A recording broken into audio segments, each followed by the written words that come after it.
ನಾಳೆ ಸಿಗಂದೂರು ಸೇತುವೆ ಲೋಕಾರ್ಪಣೆಯಾಗತ್ತೆ. Cable bridge ಅದು ಸುಮಾರು 60 ವರ್ಷಗಳಿಂದಲೂ ಕೂಡ ಆ ಭಾಗದ ಜನರ ಕನಸಾಗಿತ್ತು. ನಾಳೆಗೆ ಲೋಕಾರ್ಪಣೆಯಾಗತ್ತೆ. 2008ರಲ್ಲಿ ಮಂಜೂರಾಗಿದ್ದಂತ ಸೇತುವೆ ಅದು 2.1 ಎಕರೆ ದೂರ ಅಂದ್ರೆ ಕಿಲೋಮೀಟರ್ ದೂರ ಇರುವಂತ ಸೇತುವೆ ಅದು. ಈ ಕಾರ್ಯಕ್ರಮಕ್ಕೆ ಸಿಎಂ ಗೈರಾಗ್ತಾರೆ. ಪೂರ್ವ ನಿಗದಿ ಕಾರ್ಯಕ್ರಮದ ಹಿನ್ನೆಲೆ ಮುಖ್ಯಮಂತ್ರಿಗಳು ಕಾರ್ಯಕ್ರಮಕ್ಕೆ ಬರೋದಿಲ್ಲ. ಸಿಗಂದೂರು ಸೇತುವೆಯ ಉದ್ಘಾಟನೆ ಕಾರ್ಯಕ್ರಮಕ್ಕೆ ಸಿಎಂ ಬರೋದಿಲ್ಲ, ಸಿದ್ದರಾಮಯ್ಯನವರು ಬರೋದಿಲ್ಲ. ಸಿದ್ದರಾಮಯ್ಯನವರಿಗೆ ತಡವಾಗಿ ಆಹ್ವಾನ ಪತ್ರಿಕೆ ತಲುಪಿದ ಕಾರಣ ಪೂರ್ವ ನಿಯೋಜಿತ ಕಾರ್ಯಕ್ರಮದಲ್ಲಿ ಸಿದ್ದರಾಮಯ್ಯನವರು ಭಾಗಿಯಾಗ್ತಾ ಇದ್ದಾರೆ. ಈ ಮಾಹಿತಿಯನ್ನು ಕೊಟ್ಟ ಸಚಿವ ಸತೀಶ್ ಜಾರಕಿಹೊಳಿ. ಸಿಗಂದೂರು ಸೇತುವೆ ಉದ್ಘಾಟನಾ ಕಾರ್ಯಕ್ರಮ, ಈ ಕಾರ್ಯಕ್ರಮಕ್ಕೆ ಕೇಬಲ್ ಬ್ರಿಡ್ಜ್ ಇದೆಯಲ್ಲ, ಸುಮಾರು 100 ಕೋಟಿ ರೂಪಾಯಿ ವೆಚ್ಚದಲ್ಲಿ ನಿರ್ಮಾಣ ಮಾಡಿರುವಂತಹ ಇದೊಂದು ಮಹತ್ವಾಕಾಂಕ್ಷಿಯ ಯೋಜನೆ. ಇದು ಆ ಭಾಗದ ಜನರ ಹೋರಾಟ, ಅವರೆಲ್ಲರ ಒಂದು ಆಕ್ರೋಶದ ನಡುವೆ ಈ ಸರ್ಕಾರ ಮಾಡಿದಂತ ಯೋಜನೆ ಇದು. ಫೈನಲಿ ಅದೀಗ ಸಾಕಾರ ಆಗಿದೆ. ಇದಕ್ಕೆ ನಾಳೆ ನಿತಿನ್ ಗಡ್ಕರಿ ಅವರು ಹೆದ್ದಾರಿ ಮಂತ್ರಿಗಳು ಆಗಮಿಸ್ತಾ ಇದ್ದಾರೆ. ಆದರೆ ಮುಖ್ಯಮಂತ್ರಿ ಸಿದ್ದರಾಮಯ್ಯನವರು ಬರ್ತಾ ಇಲ್ಲ.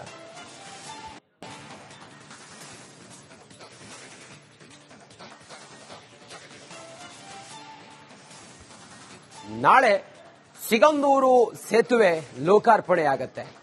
ಕೇಬಲ್ ಬ್ರಿಡ್ಜ್ ಅದು ಸುಮಾರು 60 ವರ್ಷಗಳಿಂದಲೂ ಕೂಡ ಆ ಭಾಗದ ಜನರ ಕನಸಾಗಿತ್ತು. ನಾಳೆಗೆ ಲೋಕಾರ್ಪಣೆಯಾಗತ್ತೆ. 2008ರಲ್ಲಿ ಮಂಜೂರಾಗಿದ್ದಂತ ಸೇತುವೆ ಅದು 2.1 ಎಕರೆ ದೂರ ಅಂದ್ರೆ ಕಿಲೋಮೀಟರ್ ದೂರ ಇರುವಂತ ಸೇತುವೆ ಅದು. ಈ ಕಾರ್ಯಕ್ರಮಕ್ಕೆ ಸಿಎಂ ಗೈರಾಗ್ತಾರೆ. ಪೂರ್ವ ನಿಗದಿ ಕಾರ್ಯಕ್ರಮದ ಹಿನ್ನೆಲೆ ಮುಖ್ಯಮಂತ್ರಿಗಳು ಕಾರ್ಯಕ್ರಮಕ್ಕೆ ಬರೋದಿಲ್ಲ. ಸಿಗಂದೂರು ಸೇತುವೆಯ ಉದ್ಘಾಟನೆ ಕಾರ್ಯಕ್ರಮಕ್ಕೆ ಸಿಎಂ ಬರೋದಿಲ್ಲ, ಸಿದ್ದರಾಮಯ್ಯನವರು ಬರೋದಿಲ್ಲ. ಸಿದ್ದರಾಮಯ್ಯನವರಿಗೆ ತಡವಾಗಿ ಆಹ್ವಾನ ಪತ್ರಿಕೆ ತಲುಪಿದ ಕಾರಣ ಪೂರ್ವ ನಿಯೋಜಿತ ಕಾರ್ಯಕ್ರಮದಲ್ಲಿ ಸಿದ್ದರಾಮಯ್ಯನವರು ಭಾಗಿಯಾಗ್ತಾ ಇದ್ದಾರೆ. ಈ ಮಾಹಿತಿಯನ್ನು ಕೊಟ್ಟ ಸಚಿವ ಸತೀಶ್ ಜಾರಕಿಹೊಳಿ. ಸಿಗಂದೂರು ಸೇತುವೆ ಉದ್ಘಾಟನಾ ಕಾರ್ಯಕ್ರಮ, ಈ ಕಾರ್ಯಕ್ರಮಕ್ಕೆ ಕೇಬಲ್ ಬ್ರಿಡ್ಜ್ ಇದೆಯಲ್ಲ, ಸುಮಾರು 100 ಕೋಟಿ ರೂಪಾಯಿ ವೆಚ್ಚದಲ್ಲಿ ನಿರ್ಮಾಣ ಮಾಡಿರುವಂತಹ ಇದೊಂದು ಮಹತ್ವಾಕಾಂಕ್ಷಿಯ ಯೋಜನೆ. ಇದು ಆ ಭಾಗದ ಜನರ ಹೋರಾಟ, ಅವರೆಲ್ಲರ ಒಂದು ಆಕ್ರೋಶದ ನಡುವೆ ಈ ಸರ್ಕಾರ ಮಾಡಿದಂತ ಯೋಜನೆ ಇದು. ಫೈನಲಿ ಅದೀಗ ಸಾಕಾರ ಆಗಿದೆ. ಇದಕ್ಕೆ ನಾಳೆ ನಿತಿನ್ ಗಡ್ಕರಿ ಅವರು ಹೆದ್ದಾರಿ ಮಂತ್ರಿಗಳು ಆಗಮಿಸ್ತಾ ಇದ್ದಾರೆ. ಆದರೆ ಮುಖ್ಯಮಂತ್ರಿ ಸಿದ್ದರಾಮಯ್ಯನವರು ಬರ್ತಾ ಇಲ್ಲ.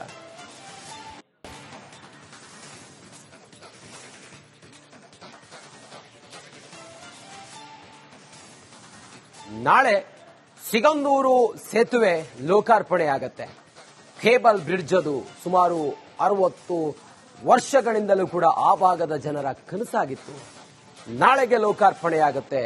2008ರಲ್ಲಿ ಮಂಜೂರಾಗಿದ್ದಂತ ಸೇತುವೆ ಅದು 2.1 ಎಕರೆ ದೂರ ಅಂದ್ರೆ ಕಿಲೋಮೀಟರ್ ದೂರ ಇರುವಂತ ಸೇತುವೆ ಅದು. ಈ ಕಾರ್ಯಕ್ರಮಕ್ಕೆ ಸಿಎಂ ಗೈರಾಗ್ತಾರೆ. ಪೂರ್ವ ನಿಗದಿ ಕಾರ್ಯಕ್ರಮದ ಹಿನ್ನೆಲೆ ಮುಖ್ಯಮಂತ್ರಿಗಳು ಕಾರ್ಯಕ್ರಮಕ್ಕೆ ಬರೋದಿಲ್ಲ. ಸಿಗಂದೂರು ಸೇತುವೆಯ ಉದ್ಘಾಟನೆ ಕಾರ್ಯಕ್ರಮಕ್ಕೆ ಸಿಎಂ ಬರೋದಿಲ್ಲ, ಸಿದ್ದರಾಮಯ್ಯನವರು ಬರೋದಿಲ್ಲ. ಸಿದ್ದರಾಮಯ್ಯನವರಿಗೆ ತಡವಾಗಿ ಆಹ್ವಾನ ಪತ್ರಿಕೆ ತಲುಪಿದ ಕಾರಣ ಪೂರ್ವ ನಿಯೋಜಿತ ಕಾರ್ಯಕ್ರಮದಲ್ಲಿ ಸಿದ್ದರಾಮಯ್ಯನವರು ಭಾಗಿಯಾಗ್ತಾ ಇದ್ದಾರೆ. ಈ ಮಾಹಿತಿಯನ್ನು ಕೊಟ್ಟ ಸಚಿವ ಸತೀಶ್ ಜಾರಕಿಹೊಳಿ. ಸಿಗಂದೂರು ಸೇತುವೆ ಉದ್ಘಾಟನಾ ಕಾರ್ಯಕ್ರಮ, ಈ ಕಾರ್ಯಕ್ರಮಕ್ಕೆ ಕೇಬಲ್ ಬ್ರಿಡ್ಜ್ ಇದೆಯಲ್ಲ, ಸುಮಾರು 100 ಕೋಟಿ ರೂಪಾಯಿ ವೆಚ್ಚದಲ್ಲಿ ನಿರ್ಮಾಣ ಮಾಡಿರುವಂತಹ ಇದೊಂದು ಮಹತ್ವಾಕಾಂಕ್ಷಿಯ ಯೋಜನೆ. ಇದು ಆ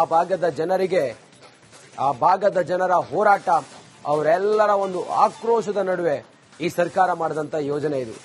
ಫೈನಲಿ ಅದೀಗ ಸಾಕಾರ ಆಗಿದೆ. ಇದಕ್ಕೆ ನಾಳೆ ನಿತಿನ್ ಗಡ್ಕರಿ ಅವರು ಹೆದ್ದಾರಿ ಮಂತ್ರಿಗಳು ಆಗಮಿಸ್ತಾ ಇದ್ದಾರೆ. ಆದರೆ ಮುಖ್ಯಮಂತ್ರಿ ಸಿದ್ದರಾಮಯ್ಯನವರು ಬರ್ತಾ ಇಲ್ಲ.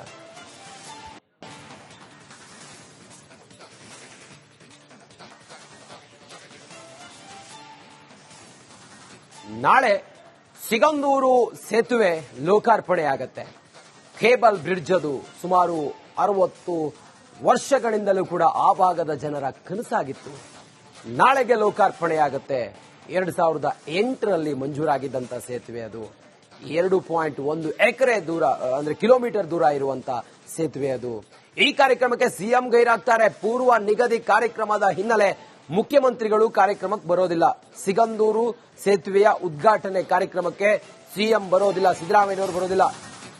ಸಿದ್ದರಾಮಯ್ಯನವರಿಗೆ ತಡವಾಗಿ ಆಹ್ವಾನ ಪತ್ರಿಕೆ ತಲುಪಿದ ಕಾರಣ ಪೂರ್ವ ನಿಯೋಜಿತ ಕಾರ್ಯಕ್ರಮದಲ್ಲಿ ಸಿದ್ದರಾಮಯ್ಯನವರು ಭಾಗಿಯಾಗ್ತಾ ಇದ್ದಾರೆ. ಈ ಮಾಹಿತಿಯನ್ನು ಕೊಟ್ಟ ಸಚಿವ ಸತೀಶ್ ಜಾರಕಿಹೊಳಿ. ಸಿಗಂದೂರು ಸೇತುವೆ ಉದ್ಘಾಟನಾ ಕಾರ್ಯಕ್ರಮ, ಈ ಕಾರ್ಯಕ್ರಮಕ್ಕೆ ಕೇಬಲ್ ಬ್ರಿಡ್ಜ್ ಇದೆಯಲ್ಲ, ಸುಮಾರು 100 ಕೋಟಿ ರೂಪಾಯಿ ವೆಚ್ಚದಲ್ಲಿ ನಿರ್ಮಾಣ ಮಾಡಿರುವಂತಹ ಇದೊಂದು ಮಹತ್ವಾಕಾಂಕ್ಷಿಯ ಯೋಜನೆ. ಇದು ಆ ಭಾಗದ ಜನರ ಹೋರಾಟ, ಅವರೆಲ್ಲರ ಒಂದು ಆಕ್ರೋಶದ ನಡುವೆ ಈ ಸರ್ಕಾರ ಮಾಡಿದಂತ ಯೋಜನೆ ಇದು. ಫೈನಲಿ ಅದೀಗ ಸಾಕಾರ ಆಗಿದೆ. ಇದಕ್ಕೆ ನಾಳೆ ನಿತಿನ್ ಗಡ್ಕರಿ ಅವರು ಹೆದ್ದಾರಿ ಮಂತ್ರಿಗಳು ಆಗಮಿಸ್ತಾ ಇದ್ದಾರೆ. ಆದರೆ ಮುಖ್ಯಮಂತ್ರಿ ಸಿದ್ದರಾಮಯ್ಯನವರು ಬರ್ತಾ ಇಲ್ಲ.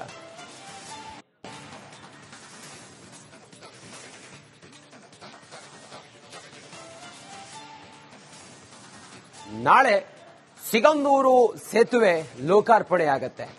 ಕೇಬಲ್ ಬ್ರಿಡ್ಜ್ ಅದು ಸುಮಾರು 60 ವರ್ಷಗಳಿಂದಲೂ ಕೂಡ ಆ ಭಾಗದ ಜನರ ಕನಸಾಗಿತ್ತು. ನಾಳೆಗೆ ಲೋಕಾರ್ಪಣೆಯಾಗತ್ತೆ. 2008ರಲ್ಲಿ ಮಂಜೂರಾಗಿದ್ದಂತ ಸೇತುವೆ ಅದು. 2.1 ಎಕರೆ ದೂರ ಅಂದ್ರೆ ಕಿಲೋಮೀಟರ್ ದೂರ ಇರುವಂತಹ ಸೇತುವೆ ಅದು. ಈ ಕಾರ್ಯಕ್ರಮಕ್ಕೆ ಸಿಎಂ ಗೈರಾಗ್ತಾರೆ. ಪೂರ್ವ ನಿಗದಿ ಕಾರ್ಯಕ್ರಮದ ಹಿನ್ನೆಲೆ ಮುಖ್ಯಮಂತ್ರಿಗಳು ಕಾರ್ಯಕ್ರಮಕ್ಕೆ ಬರೋದಿಲ್ಲ. ಸಿಗಂದೂರು ಸೇತುವೆಯ ಉದ್ಘಾಟನೆ ಕಾರ್ಯಕ್ರಮಕ್ಕೆ ಸಿಎಂ ಬರೋದಿಲ್ಲ, ಸಿದ್ದರಾಮಯ್ಯನವರು ಬರೋದಿಲ್ಲ. ಸಿದ್ದರಾಮಯ್ಯನವರಿಗೆ ತಡವಾಗಿ ಆಹ್ವಾನ ಪತ್ರಿಕೆ ತಲುಪಿದ ಕಾರಣ ಪೂರ್ವ ನಿಯೋಜಿತ ಕಾರ್ಯಕ್ರಮದಲ್ಲಿ ಸಿದ್ದರಾಮಯ್ಯನವರು ಭಾಗಿಯಾಗ್ತಾ ಇದ್ದಾರೆ. ಈ ಮಾಹಿತಿಯನ್ನು ಕೊಟ್ಟ ಸಚಿವ ಸತೀಶ್ ಜಾರಕಿಹೊಳಿ.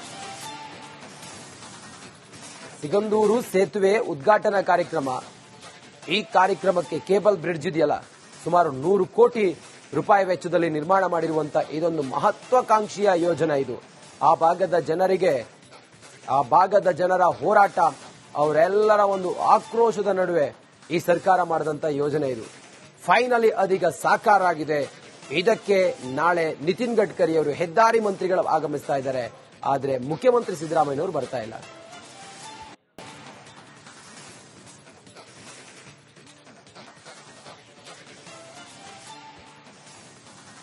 ನಾಳೆ ಸಿಗಂದೂರು ಸೇತುವೆ ಲೋಕಾರ್ಪಣೆಯಾಗತ್ತೆ. ಕೇಬಲ್ ಬ್ರಿಡ್ಜ್ ಅದು ಸುಮಾರು 60 ವರ್ಷಗಳಿಂದಲೂ ಕೂಡ ಆ ಭಾಗದ ಜನರ ಕನಸಾಗಿತ್ತು. ನಾಳೆಗೆ ಲೋಕಾರ್ಪಣೆಯಾಗತ್ತೆ. 2008ರಲ್ಲಿ ಮಂಜೂರಾಗಿದ್ದಂತ ಸೇತುವೆ ಅದು. 2.1 ಎಕರೆ ದೂರ ಅಂದ್ರೆ ಕಿಲೋಮೀಟರ್ ದೂರ ಇರುವಂತಹ ಸೇತುವೆ ಅದು. ಈ ಕಾರ್ಯಕ್ರಮಕ್ಕೆ ಸಿಎಂ ಗೈರಾಗ್ತಾರೆ. ಪೂರ್ವ ನಿಗದಿ ಕಾರ್ಯಕ್ರಮದ ಹಿನ್ನೆಲೆ ಮುಖ್ಯಮಂತ್ರಿಗಳು ಕಾರ್ಯಕ್ರಮಕ್ಕೆ ಬರೋದಿಲ್ಲ. ಸಿಗಂದೂರು ಸೇತುವೆಯ ಉದ್ಘಾಟನೆ ಕಾರ್ಯಕ್ರಮಕ್ಕೆ ಸಿಎಂ ಬರೋದಿಲ್ಲ, ಸಿದ್ದರಾಮಯ್ಯನವರು ಬರೋದಿಲ್ಲ. ಸಿದ್ದರಾಮಯ್ಯನವರಿಗೆ ತಡವಾಗಿ ಆಹ್ವಾನ ಪತ್ರಿಕೆ ತಲುಪಿದ ಕಾರಣ ಪೂರ್ವ ನಿಯೋಜಿತ ಕಾರ್ಯಕ್ರಮದಲ್ಲಿ ಸಿದ್ದರಾಮಯ್ಯನವರು ಭಾಗಿಯಾಗ್ತಾ ಇದ್ದಾರೆ. ಈ ಮಾಹಿತಿಯನ್ನು ಕೊಟ್ಟ ಸಚಿವ ಸತೀಶ್ ಜಾರಕಿಹೊಳಿ. ಸಿಗಂದೂರು ಸೇತುವೆ ಉದ್ಘಾಟನಾ ಕಾರ್ಯಕ್ರಮ, ಈ ಕಾರ್ಯಕ್ರಮಕ್ಕೆ ಕೇಬಲ್ ಬ್ರಿಡ್ಜ್ ಇದೆಯಲ್ಲ, ಸುಮಾರು 100 ಕೋಟಿ ರೂಪಾಯಿ ವೆಚ್ಚದಲ್ಲಿ ನಿರ್ಮಾಣ ಮಾಡಿರುವಂತಹ ಇದೊಂದು ಮಹತ್ವಾಕಾಂಕ್ಷಿಯ ಯೋಜನೆ. ಇದು ಆ ಭಾಗದ ಜನರ ಹೋರಾಟ, ಅವರೆಲ್ಲರ ಒಂದು ಆಕ್ರೋಶದ ನಡುವೆ ಈ ಸರ್ಕಾರ ಮಾಡಿದಂತ ಯೋಜನೆ ಇದು. ಫೈನಲಿ ಅದೀಗ ಸಾಕಾರ ಆಗಿದೆ. ಇದಕ್ಕೆ ನಾಳೆ ನಿತಿನ್ ಗಡ್ಕರಿ ಅವರು ಹೆದ್ದಾರಿ ಮಂತ್ರಿಗಳು ಆಗಮಿಸ್ತಾ ಇದ್ದಾರೆ. ಆದರೆ ಮುಖ್ಯಮಂತ್ರಿ ಸಿದ್ದರಾಮಯ್ಯನವರು ಬರ್ತಾ ಇಲ್ಲ.